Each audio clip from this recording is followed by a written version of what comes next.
وعندنا 3 أطفال، ولدين وبنت. أكبرهم عنده 5 سنين، الصغيرة لسه عندها سنة واحدة. وعلشان كده كنت عايزة حد يعني يساعدني في شغل البيت، لأني مش قادرة على كل ده لوحدي. وكمان احنا ميسورين الحياة، ونقدر الحمد لله إن احنا نجيب بدل الشغالة 2 و3. طب ايه المانع؟ بس المشكلة إن فعلا الشغالات اللي بيبقوا يعني مش كويسين. يعني الشغالة الكويسة بقت عملة نادرة اليومين دول، اللي بتيجي مثلا يوم وتغيب 10. ومنهم اللي ما عندهاش ضمير، وممكن تاخد أجازات كتير، أو تاخد أي حاجة تسرق أي حاجة يعني وهي ماشية، وحاجات تانية كتير زي دي. وغير كمان شغالات كتير قوي جم وأنا مشيتهم، لحد ما جيت شغالة كده اللي اسمها أم محمد. فعلا أم محمد ست شغلها كويس جدا، وأمينة قوي، وكمان دمها خفيف، بتحب تضحك وتهزر، ومعظم كلامها بيبقى على جوزها. بتحكي لي مواقف بتفطس من الضحك على جوزها. يعني في مرة بتحكي إنه كان في الشغل وهو بيشتغل نقاش، كان داخل عليها البيت وهو كله أبيض في أبيض، وعلشان هو يومها كان شغال في بيت جنبهم، فجي يعني علشان يتشطف ويغير هدوم ويرجع تاني. بس لما دخل عليهم البيت بالمنظر بتاعه ده، هي ماتت من الضحك وقعدت تضحك عليه، وخصوصا إنها لقت العيال كمان في الشارع عمالين بيزفوه وكانوا بيقولوا عليه الرجل الأبيض. فلما دخل عليهم هم متعصب كده، هي ضحكت عليه وقالت له ما تزعلش، العيال عندها حق، ما انت كده فعلا الراجل أبيض. لأنه ساعتها كان هو بيشتغل، يعني كان نعلق الجردل كده بتاع البوي على السلم، وجي ينزل فاتكعبل والسلم والجردل وقع فوقه. وبقت تحكي حكايات كتير زي كده، وكمان كانت بتحكي لي يعني عن خصوصياتهم ومواقف يعني وهي متجوزة. بس كانت بتقولي إن الشهادة لله ست هانم، يعني هو في الموضوع دوت فظيع. يعني عنده حاجات كده زي بتاع الحمار، ما بيهداش رغم إنه بيجي يعني مهدود من الشغل، بس ما بيعديش يوم واحد وكل يوم لازم يعمل كده، وهي ما بتستحملهوش بصراحة. وهي بتحكي لي عن الحاجات ديت، بحس يعني بحاجات مش طبيعية. بقول معقولة؟ ايه ده؟ هو يمكن بقى علشان جوزي مشغول عني ليل ونهار، هو ما بنعملش الحاجات ديت غير يعني كل فين وفين. هو صحيح يعني احنا مخلفين 3 يعني، اللي يسمع كده يعني يقول ان احنا منبطلش، بس الحقيقة غير كده خالص. ده يمكن هما الكام مرة دول وشوية وخلاص على كده، لان شغله اخد كل وقته. وانا برضه ست زي اي ست، وكمان انا بحب الموضوع ده قوي، بحبه كتير مخبيش عليكم يعني. يعني في اوقات كتير لما بيكون جوزي مش موجود، يعني كالعادة، سواء في المستشفى او في العيادة، كنت يعني بحاول اريح نفسي باي طريقة. طب هعمل ايه؟ المضطر بيركب الصعب.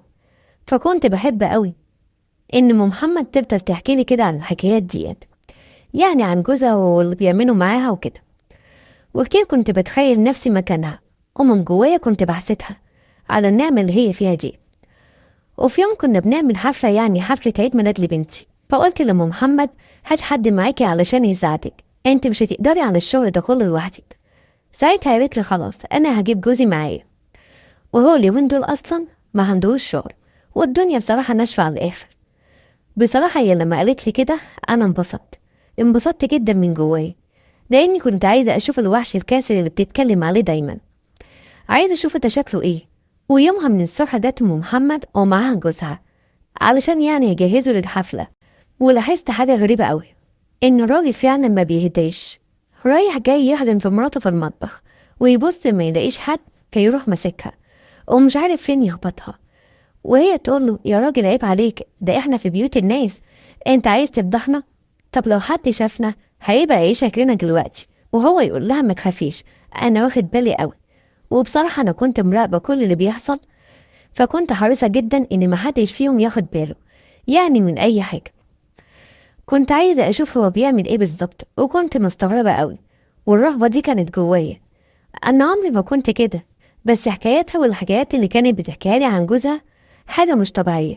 وانا زي ما انتم عارفين جوزي سايبني، وكل فين وفين على ما نتلاقى. فكنت حاسة اني فعلا مشتاقة لحاجة زي دي، مش عارفة ليه، بس هو ده اللي كنت انا حاساه. بس ده هيحصل ازاي طول ما هم عارفين ان في حد موجود معاهم جوه الشقة؟ عمرهم ما هيعملوا اكتر من كده.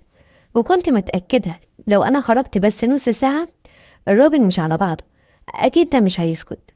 فجات لي كده فكرة شيطانية، إني أدخل المطبخ وأعمل أي حاجة، وأحط بقى تليفوني في مكان محدش يجي على باله خالص، وأفتح الكاميرا وأصور كل اللي بيحصل. بس أعمل كده إزاي؟ فضلت أفكر لحد لما لقيت المكان المناسب، ودخلت فعلا المطبخ وعملت نفسي يعني عمالة أدور على حاجة، وفعلا حطيت التليفون والكاميرا كانت مفتوحة بحيث إن هو يعني يصورلي كل حاجة. وقلت لأم محمد أنا هنزل أشتري شوية حاجات وهرجع على طول. جوزها قال لي هو أنت هتتأخري يا مدام؟ قلت له لا، يعني ممكن ساعة أو ساعة ونص وكده. قال لي خلاص تيجي بالسلام.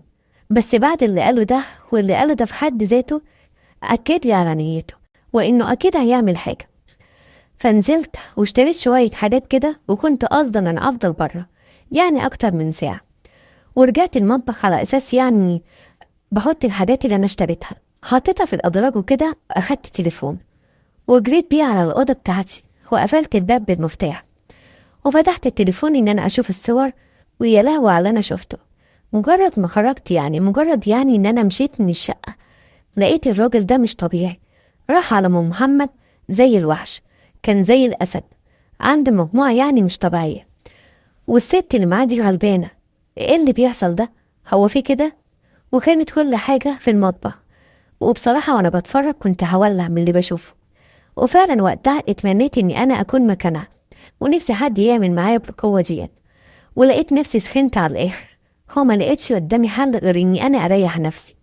ما هو اللي شفته ده مش طبيعي، مش طبيعي ابدا، ده يخلي اي حد يطلع من هدومه.